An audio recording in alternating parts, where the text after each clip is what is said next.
कांग्रेस से सोनीपत के विधायक सुरेंद्र पवार को आज अंबाला कोर्ट में पेश किया गया और यहां पर उन्हें जिला सत्र न्यायाधीश कंचन माही की अदालत में पेश किया। एनफोर्समेंट डायरेक्टर से द्वारा जो है वो उन्हें सोनीपत में गिरफ्तार किया गया था, जिसके बाद अंबाला कोर्ट में उन्हें यहां पर पेश किया गया। बताया जा रहा है कि यमुनानगर के अंदर कुल 8 एफआईआर जो हैं वो ईडी ने माइनिंग को लेकर दर्ज करवाई है और ये भी बताया जा रहा है कि जो सोनीपत से विधायक हैं वो DSIL जो कंपनी है उसमें डायरेक्टर के पद पर तैनात थे, जिसके कारण जो है उन्हें ईडी ने गिरफ्तार किया है। मनी लॉन्ड्रिंग के जो हैं गंभीर आरोप उनके ऊपर ईडी द्वारा लगाए गए हैं और यहाँ पर अंबाला कोर्ट में दोनों ही पक्षों में जमकर बहस हुई। ईडी के वकील ने 14 दिन की न्यायिक हिरासत जो है वो उसकी मांग की, जबकि जो बचाव पक्ष था उन्होंने पूरा इसका विरोध किया और उन्होंने यहाँ तक कहा कि जो एफआईआर दर्ज की गई है, जिस एफआईआर का जिक्र किया गया है, उसमें उनके जो क्लाइंट हैं सुरेंद्र पवार,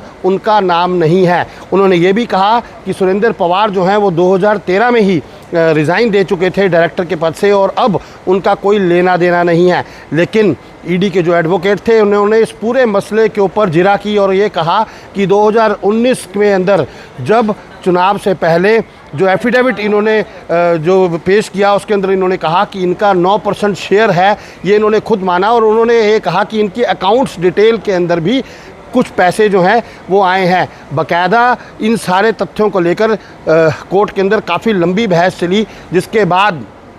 जो ईडी के वकील ने यह भी कहा कि जो आरोपी हैं उन्होंने ये खुद माना है कि उनके अकाउंट के अंदर पैसे आए हैं, उनका 9% शेयर है, उनको सारी जानकारी दी गई है। लेकिन बचाव पक्ष ने स्पष्ट तौर पर कहा कि ना तो उन्हें अरेस्ट करने से पहले उन्हें किसी तरीके की कोई सूचना दी गई, ना ही लिखित में दिया गया, जबकि लिखित में दिया जाना जरूरी था। इसके अलावा बचाव पक्ष ने यह भी कहा कि अंबाला कोर्ट में पेश करने का कोई औचित्य नहीं बनता, क्योंकि जुरिस्डिक्शन जो है वो अंबाला कोर्ट की नहीं बनती,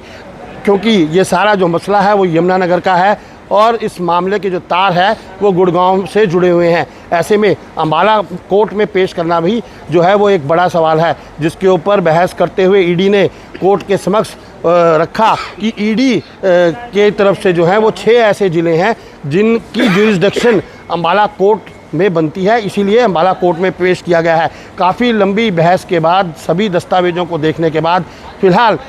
जो जज महोदय हैं उन्होंने इस पूरे मामले में जो फैसला है वो लंच के बाद का रख लिया, सुरक्षित रख लिया। लंच के बाद उनको रिमांड मिलता है या नहीं मिलता, ये देखने वाली बात होगी। अंबाला से कमलप्रीत सभरवाल।